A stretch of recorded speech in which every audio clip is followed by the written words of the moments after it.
사랑합니다. 어제 앞선 본문 말씀 가지고 우리의 삶을 살아가다 보면 때로는 내 눈물이 시냇물같이 흐를 때가 있다.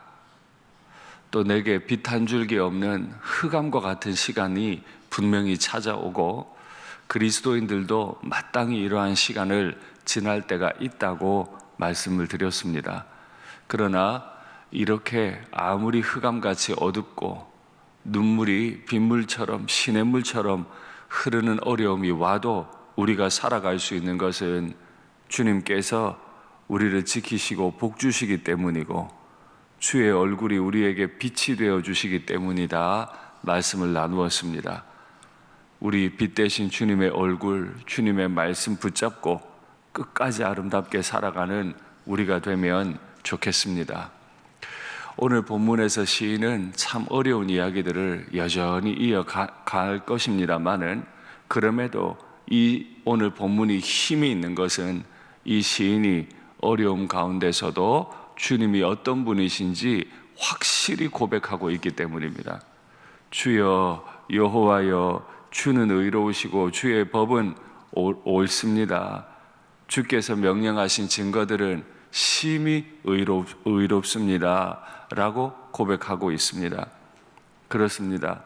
아무리 흑암 같아도 아무리 눈물이 시냇물처럼 흐르는 때에도 우리를 향하신 하나님의 법은 영원히 의로우시기 때문에 그 의로우신 법 하나 붙잡으면 살아갈 수 있는 줄 믿습니다. 이것이 내가 살아가는 법이에요. 영원히 의로우신 하나님, 그분의 말씀을 붙잡으면 내가 온전히 주님을 따라갈 수 있다. 그런데 때로 내게 흑암이 찾아오고 눈물이 시냇물처럼 흐르게 되는 이유는 무엇입니까? 때로는 건강이 상하기도 합니다. 때로는 재정적인 어려움을 당할 때도 있습니다. 그래서 때로 흑암 같기도 하고 눈물이 흐르기도 합니다만은 오늘 본문에 따르면 사람들로 인한 어려움들이 커요. 내가 믿었던 사람들에 의해 아픔을 당하기도 합니다. 나의 대적들에 의해 아픔을 많이 당하기도 합니다. 그러나 그때 우리는 하나님이 우리를 도우심을 분명히 믿습니다. 나의 대적들이 주의 말씀을 잊어버렸으므로 내 열심히 나를 삼켰나이다. 이해하기 어려운 말입니다. 그렇습니다. 누가 나의 대적이 됩니까? 블레셋 땅에 있는 골리앗이 나의 대적이 될 때도 있지만 하나님의 땅에 함께 있고 하나님의 성전을 함께 섬기고 있는 사울이 나의 대적이 되기도 합니다. 하나님을 섬기고 있지만 한 교회를 섬기고 있지만 얼마든 대적은 있을 수 있어요. 바로 그때 대적들이 주의 법을 잊어버린 만큼이나 내가 할 일은 나는 오히려 반대로 주님을 더 붙잡는 것입니다. 그래서 내 열심히 나를 삼킵니다. 여기서 나는 어떤 사람인가요? 대적들로 인해 고통당하고 대적들로 인해 마음이 약해지는 바로 그 사람. 대적들이 힘을 얻을 때 나는 약해질 겁니다. 그때 주의 말씀, 주의 빛, 주의 얼굴을 향한 내 열심이 나를 삼킨다. 제가 종종 말씀드렸습니다마는 성경 안에는 많은 열심이 기록되어 있습니다. 참 의롭고 아름다운 열심이 있는가 하면 주의 성전을 삼키고 예수님을 삼켜버리는 나쁜 열심도 있다고 말씀드렸어요. 오늘 이 말씀은 대적들로 인해 마음이 약해지고 뒤로 물러가고 싶은 그 연약함을 삼키는 열심입니다. 대적들은 하나님의 말씀을 잊어버려서 자신이 주인인 것처럼 행세할 때도 나는 열심을 내서 연약해지고 있는 나를 삼켜서 주의 법을 끝까지 붙잡으려는 노력을 하는 우리가 되면 좋겠습니다. 오늘 이것이 기도 제목이에요. 때로는 우리가 약해져서 자꾸 법을 잊어버린 대적들 대적하려고 하고 그 법을 잊어버린 사람과 동일하게 행동하려고 할 때가 많아요. 마귀는 늘 우리를 그렇게 유혹하죠. 그러나 그때도 주여, 주의 말씀이 나를 삼키시옵소서. 말씀에 대한 그 열심으로 인해, 말씀에 순종하고자 하는 마음으로 인해 내 무너지고 연약한 한 부분들이 다 삼켜지게 되기를 간절히 원합니다.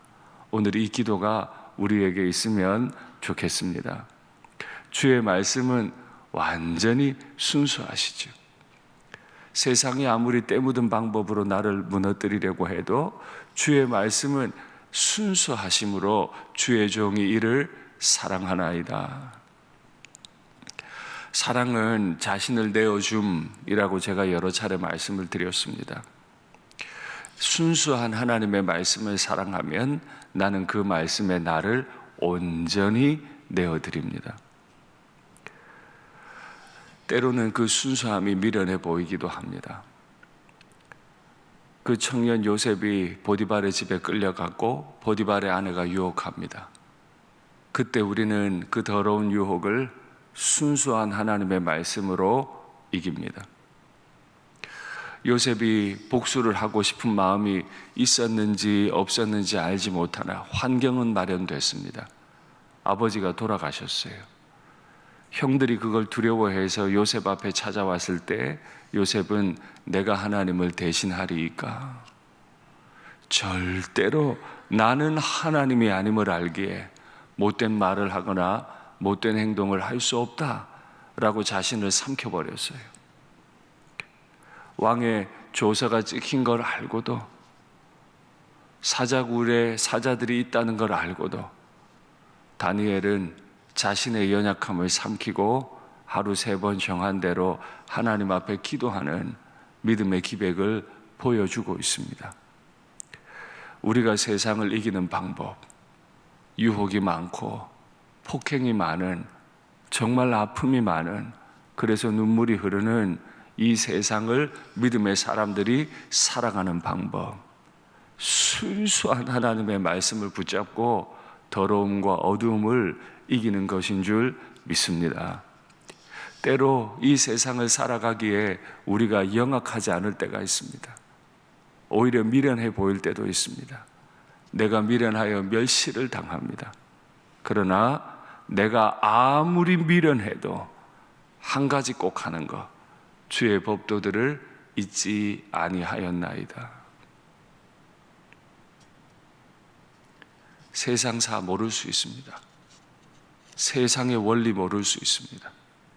그러나 성도는 꼭 알아야 될 게 하나 있습니다. 그건 바로 주의 법도들이죠.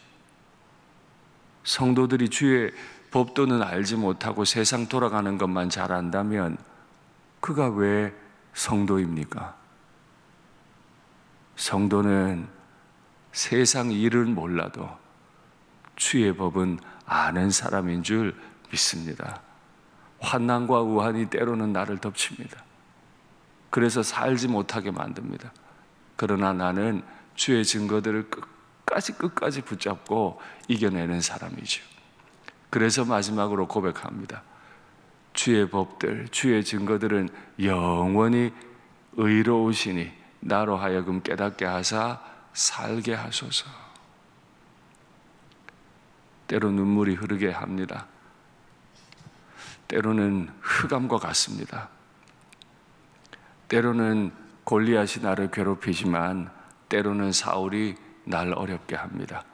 바로 그때 내가 할 수 있는 것 한 가지, 주여 주의 의로우신 증거들을 깨닫게 하사 살게 하소서.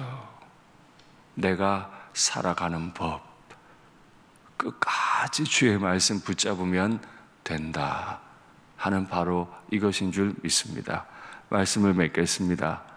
한 해가 저물어가는 이때, 성탄의 빛이 비치는 이때, 때로는 지치고 넘어질 때가 있습니다. 마음이 괴로운 것도 많습니다.